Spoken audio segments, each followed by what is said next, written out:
Today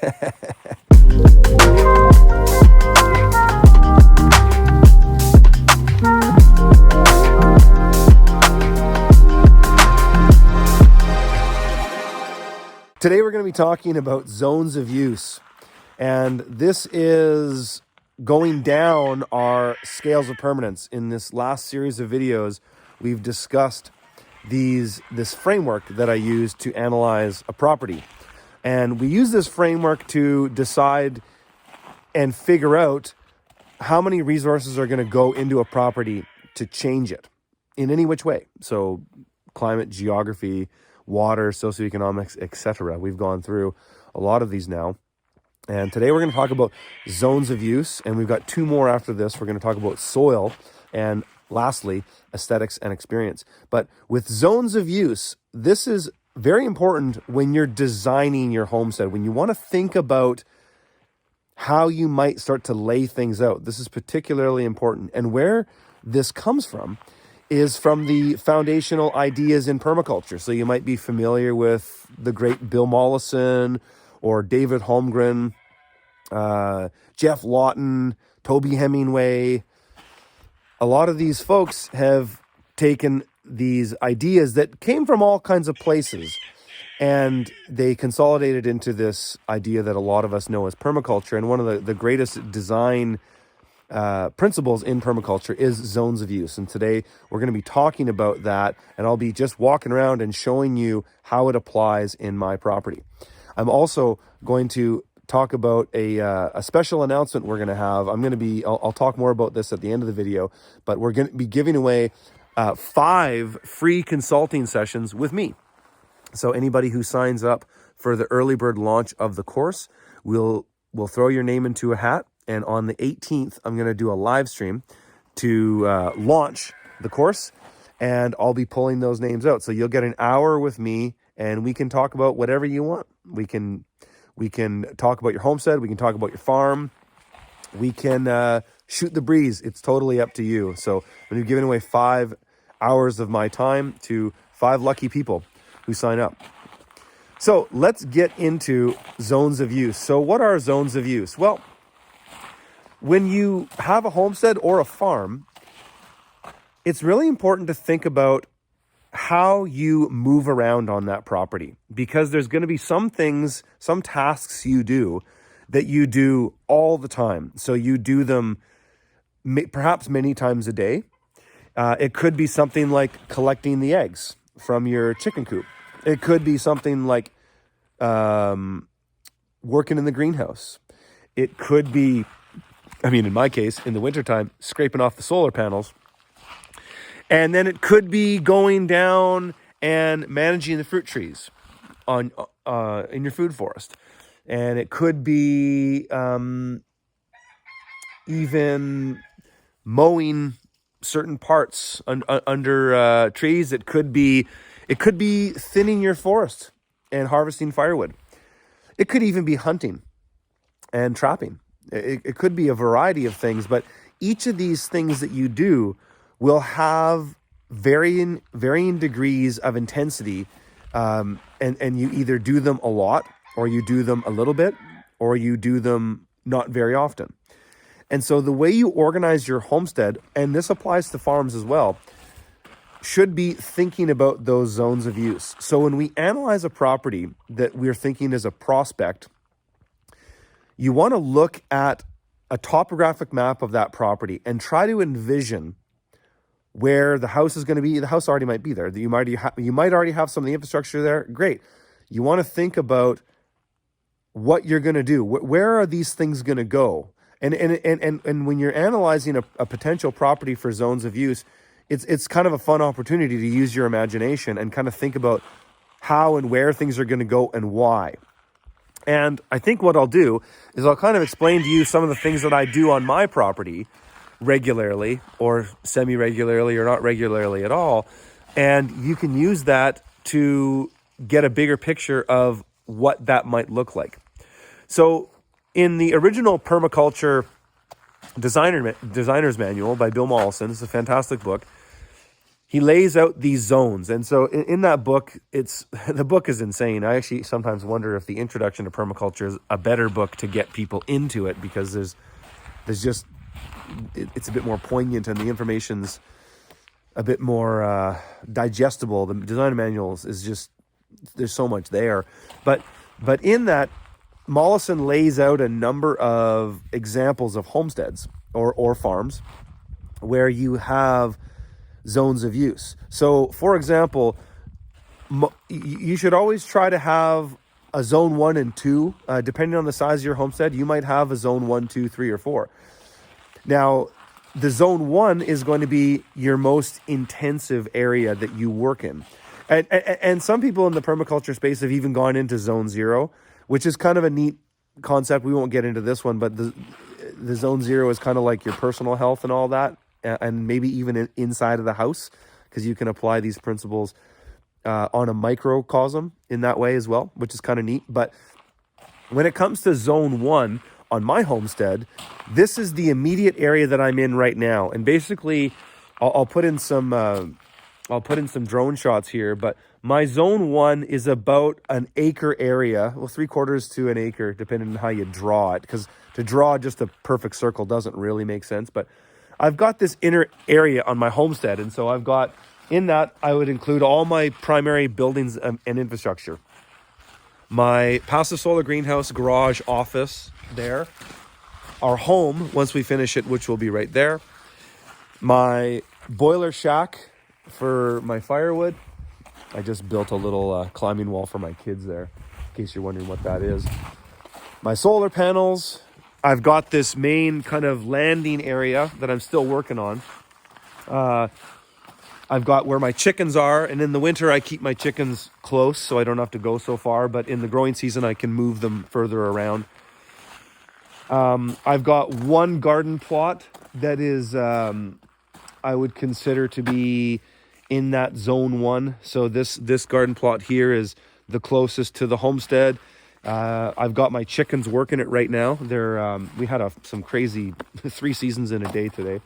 So there's been some snow. It's melting already, but so the chickens are working that. And then I temporarily have the movable coop that's there. I've got my hothouse.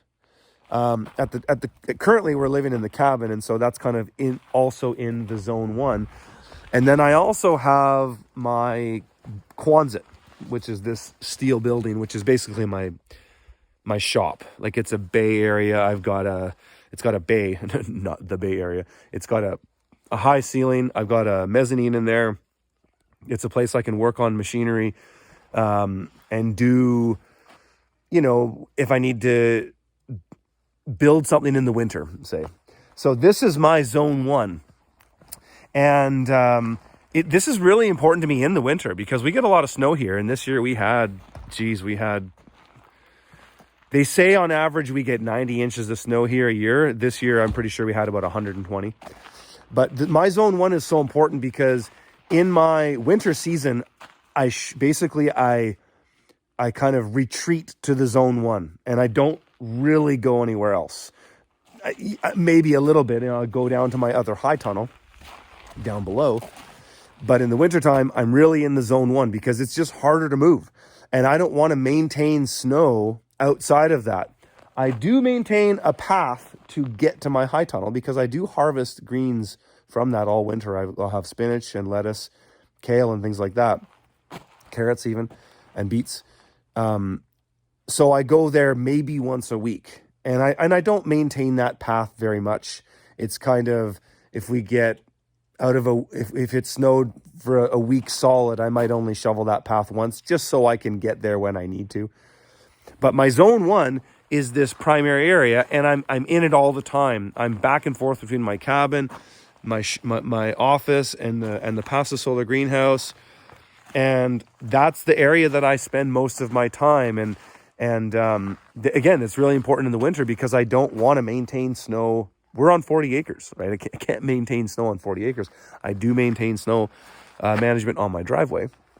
But the zone 1 is really important. And when you're looking at a property, you want to be able to imagine, some of the infrastructure might already be there, but some of it might not be.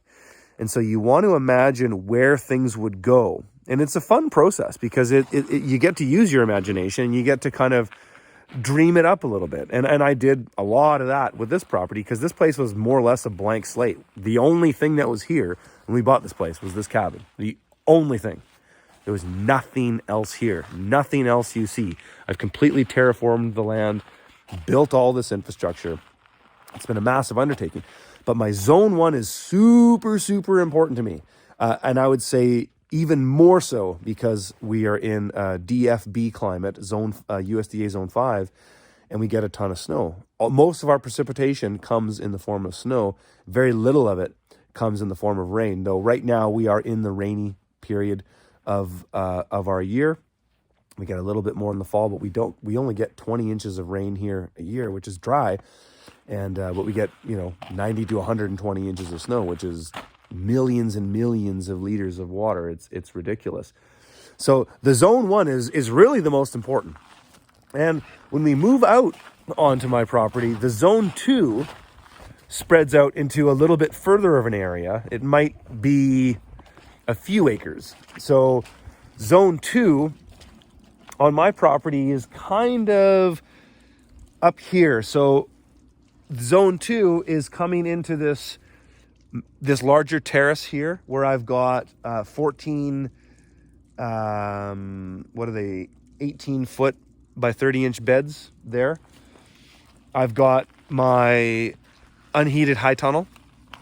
I've got another terrace there, and I've got another series of, or 2 more garden terraces that I'll be finishing this year, which will give me about another 1/4 acre of growing space. Our original chicken coop is in that zone 2. And that's mostly where I would consider my zone 2. I could say I have a smaller food forest that I did behind my boiler shack and behind the solar panels. And I don't really have to go there very often, but it's still kind of within the space of what we would consider to be a zone 2. And my zone 3 and beyond is, well, and my property I actually have 4 zones, just because we are a larger acreage. So my zone 3 is basically the edge of my fence line. So we built an 8-foot tall animal fence just because we have so much animal pressure here. We have white-tailed deer, moose. We even get caribou coming through here. Actually, no, they're elk, sorry. And we have bears. We used to have cougars, but they don't come around anymore. But at the beginning of developing this property, we did see some. But we do have bears, and they're just starting to wake up. So the fence is super important for that because we have 2 electrical lines that go around it, super high voltage. Low amps, though, so it's not going to kill somebody, but it'll give you a good shock. The boundary of that fence is essentially the boundary of my zone 3. And really the only things that I have that I would use in that zone 3 is my orchard. And so I developed this bit of an orchard. You can't really see it this year. And it was a complete disaster. Complete disaster. I'm going to be reshaping it into another half-acre terrace. I left my fence gates open over winter. I'll never make that mistake again because I wanted to have the deer come in, and they did, and they bit the tops off all the trees that I planted. So they're pretty much dead. But that's okay. Live and learn. But I'm going to be reshaping, and I've already started to do a bit of the earthworks. I've put a ditch here. I did this before the rain started, which was really sweet, so I didn't make too much of a mess. But I've put this ditch in. It's one thing that I'm doing more of. Wow, look at the how beautiful it is right now with the sun hitting that. Isn't that cool? I put this ditch in, which is something I'm doing on all of my driveway and roads, is so that the water moves away. And right now we get so much wet with the snow melt and everything. It's also something I've done on the high sides of all my terraces. Basically, it's a drainage. And so I'm going to be putting a half-acre terrace in here this year, which is going to be my proper food forest. We'll have probably 100 trees or more going in there, all kinds of funky varieties, nuts, fruit. My food forest up there seemed to have done okay. The trees weren't destroyed. But needless to say, this is this outskirts area here. And I also have a pond. I'll kind of show it on the map. That is all my zone 3, basically the just kind of going along this fence, and it's an 8-acre area. So, I have a zone 1, 2, and 3 within 8 acres on this property. And that zone 3, not counting the front end work of me building that up, I'm probably only going to go down there a couple times a week. In my zone 2, I only really need to come in a couple times a week. At the beginning of the season, when you're planting things out, and I'll be getting these beds ready relatively soon. I've got garlic planted in these ones. I don't need to come to it all the time. The greenhouses, and that's why I put my greenhouses where I did. The passive solar greenhouse is the one that I use the most. The hothouse is the second most, and I use both of them fairly close. I mean, this one I use more just because it's a lifestyle piece in there as well. My kids hang out there all winter, and we have parties in there with friends and family and stuff too. So this one gets used a lot more because it's lifestyle and growing. This one is just growing, but it is intensive. And so that's super important where all those pieces are. But you can basically see how you move out in the zones that the level of intensity is less. And again, on zone 1, that's really where I spend the vast majority of my time is moving within that sort of 1 acre area. And even within that, you could almost make a case that you could divide that up further. But, and then again, and so just expanding out a little bit more, and there's a really cool permaculture designer named Ben Falk you might be familiar with. He's done some work talking about kind of zone 4 permaculture, which is where you, on larger acreage or even acreages that is backed up to crown or state land, where you can do hunting and using wild perennials. We have a zone 4 in our property. It's basically everything outside of my fence. And my wife does a ton of wild crafting, mushrooms, all kinds of wild edibles. And eventually we probably be hunting too, because we have so much natural wildlife here. It's really one of the best features of our property. We talked about that in one of the previous videos as well. Vegetation and wildlife, super, super important. But we actually do have a zone 4. And that's, again, it's something that you might only use that part of your property a couple times a month. But again, going back to the idea of zones is what you want to envision when you're looking at a property that could be a prospect is you want to just look at it on a topographic view and imagine where the infrastructure will go if it isn't already there, but more importantly, how you'll use it. And your zone 1 is always going to start from your house. Wherever the house is that you're living in, that's going to be in your zone 1. And then, could be your chicken coop, would be in there, a kitchen garden, even for us on the cabin here, we have like a little herb garden bed right out front. And so you want to just envision where all of these things are or where they'll be, and use that as sort of a framework to think about that property more broadly. Now, where it comes down to using resources to achieve those zones of use, some properties are going to be better than others. And you will find, as you look for properties, you'll find that some properties have perhaps limiting geography that makes it difficult for zones of use. Now, the neat thing about the scales of permanence is that they all intersect in one way or another. And so zones of use really intersects with a lot of them. It really intersects with geography, because your geography can limit or make it easier to have zones of use. Case in point, if you don't have a flat landing area, you're going to have to make it. And so I kind of did a little bit. We had a natural flat area here that I did a little bit too, but not a lot.